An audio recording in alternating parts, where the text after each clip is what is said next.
All right, so what I mean by saying discipline is that you need to constantly look for peace control moments, so you need to stay disciplined and just focus to catch these moments, and the more you really do them, the more you improve.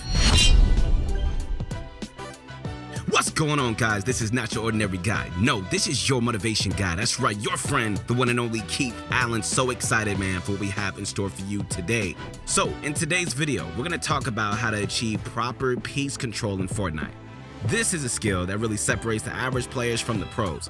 It's widely used to take control of fights and end them faster, and it is so important in competitive lobbies. We're gonna be, breaking down what peace control is, the best ways to practice peace control, and show you some examples from some of the best pro players in the game. But right before we hop into the video, guys, we gotta ask you this. Are you looking to become a top tier player in Fortnite? If you are, ProGuides.com has everything you need to take your skills to the next level. From structure to live classes and pro coaching, we even started my motivational show Mondays, Wednesdays, and Fridays that's inspiring so many people at noon on the ProGuides app or on ProGuides.com. So you got to check it out, support your boy, because we're changing lives, man, starting with mentality. So click the link in the description down below to get started today.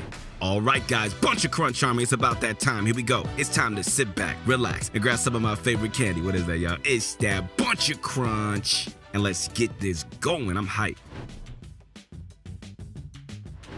Our first topic is, what is peace control? And it is a fairly simple concept, all right? Your goal is to gain as much control and dominance over your opponent by placing build pieces in areas where they would usually place theirs. Due to this, it's all about strategy and outsmarting your opponent by predicting where they're going to go and placing builds there first. Once your builds are placed, you can edit them and open and control the fight from there. All right, we got to look at this first example of peace control by my main man, Unknown Army, one of the best W keyers there is. He sees his opponent run on top of a stair piece that is already built. He first places a wall so the player cannot run underneath him. This is the first part of the peace control. Then places a ramp and a floor above the opponent so he controls all of the top side. Quickly edits both pieces, then simultaneously places two wall pieces to completely box his opponent and clean up the kill. Due to Unknown's awareness, he plays this perfectly and doesn't put himself in a lot of danger. It's all about being aware of where your opponent is and what they are likely to do next. If he didn't place the first wall, the opponent could have just ran out. And if he didn't place the floor and ramp, his opponent could have just placed their own build piece, meaning Unknown would have had to work harder for the kill. Now, peace control isn't always about fully boxing your opponent, all right? Let me tell you this. Your goal, guys, is to control and to dominate your opponent. And sometimes a simple cone to stop their movement is all you need. Here we have another clip from Unknown, and all he does is places his two build pieces to secure the kill. You can see here, and I mean like right here, Unknown getting some shots in and just cracks his opponent. He breaks the wall, and instead of just trying to take the wall so he gains that control, he instead walks into the box slightly to place a cone. This will stop his opponent and trap him in his own box. Because of how good Unknown's awareness is, he realizes that the side wall is open, so he quickly goes around, places the wall, opens the edit, and he secures the kill. Hopefully you guys now understand why peace control is so useful, and maybe now you agree with us when we say this is the meta for Season 3. Now, this meta has been tougher than ever, guys. We understand, though, that it's so hard to stay up to date with the latest meta, and that's why you gotta check out ProGuides.com, where you have access to a range of services to help you be the best that you can be and stay up to date with the latest techniques. Okay, so now we understand what peace control is and why it's so useful. What now? Well, next, you need to understand your limits, and by that, we mean like how far you can place builds. To do this, it's really simple. Load yourself into a blank creative map and stand in the center of the square. First, place cones all around and just see how far you can place them around you. Then place a wall.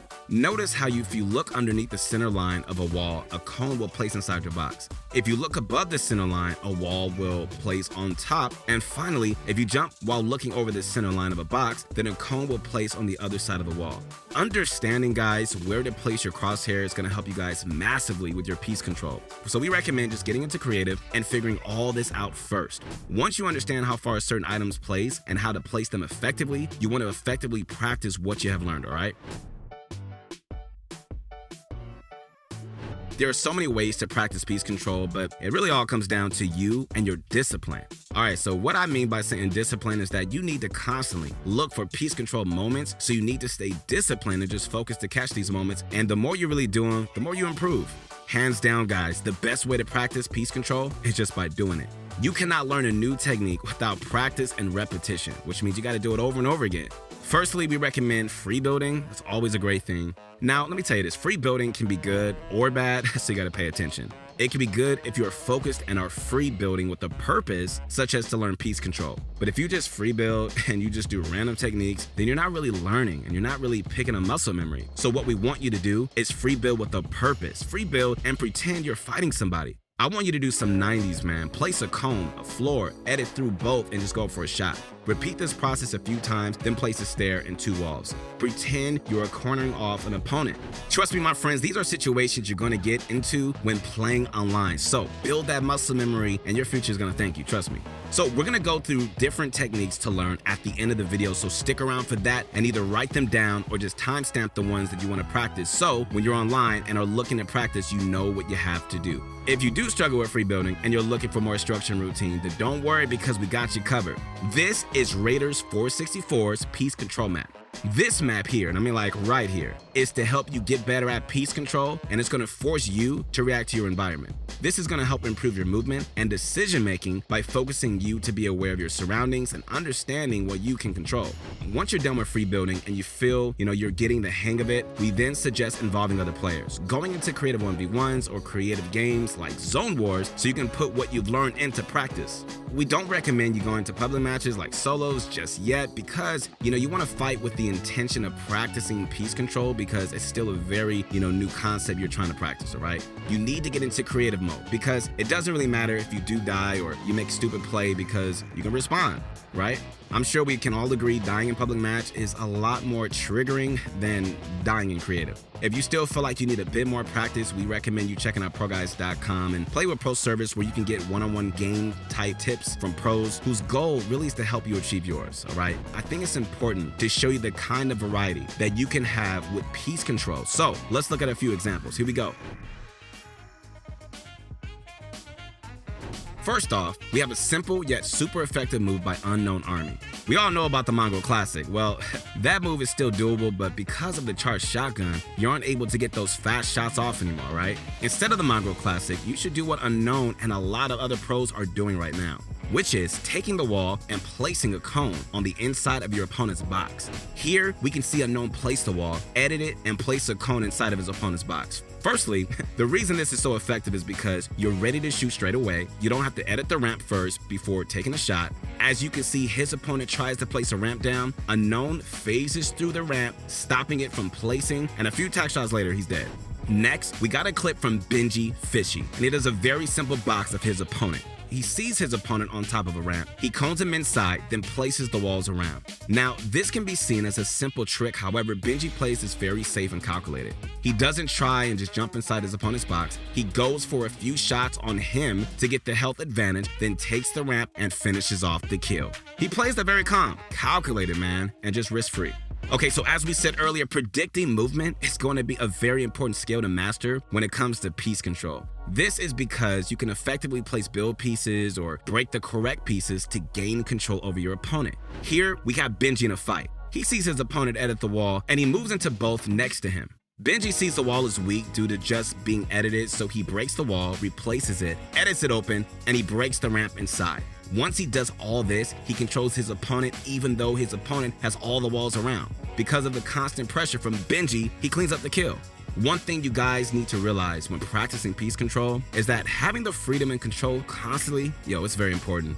Here, man, we got Benji fighting and he's getting ramped over. He first places a floor and he's now underneath his opponent's ramp. And this can be a very risky position, bro. However, this is Benji Fishy, right? One of the best players in the game, and he places a wall and he edits out of it right away. This is a very important play and it seems quite a small one, but okay. Imagine if his opponent placed that wall and all the other walls around him. What if he caught him like a fish, right? It could have definitely finished like a lot worse for Benji, but he understands the importance of piece control. Now, this last trick is so important to remember because it is the definition of 200 IQ. Benji is in his box with his opponent, and every wall but his opponent has the ramp. Now, the ramp piece has a lot of power in a box fight, all right? You can edit the ramp to go for a shot, to block, or to cover you while you escape. So even though Benji controls the wall, it's still a massive risk. So Benji resets his wall so the guy couldn't escape. He then gets edited on and he's on top of the ramp. Using the center of the ramp as cover, he shoots and replaces the ramp, giving him that total control, right? Now, this move in itself is a great play. However, the best is still to come. Benji then edits the sidewall and he fakes moving over into the other box. His opponent goes for a shot to take the wall, and while he is distracted, Benji edits the stair and lands a shot, winning him the fight. Wow. That was dope. I mean, this was like one heck of a play, and this is why Benji is one of the top competitive players in the EU. All right, guys, once again, this is your motivation guy. That's right, your friend, the one and only Keith Allen. Thanks so much for watching this video. Man, make sure to check out my live classes going on every Monday, Wednesday, and Friday at noon, because you got to change that mentality in order to be great. And I really want you guys to be great. I really, really do. I love you guys. Keep making me proud. Bunch of crunch, Army. Keep eating that bunch of crunch. And remember, leave a like if you enjoyed this, man, and subscribe because you're missing out, man. We got so much great content coming out.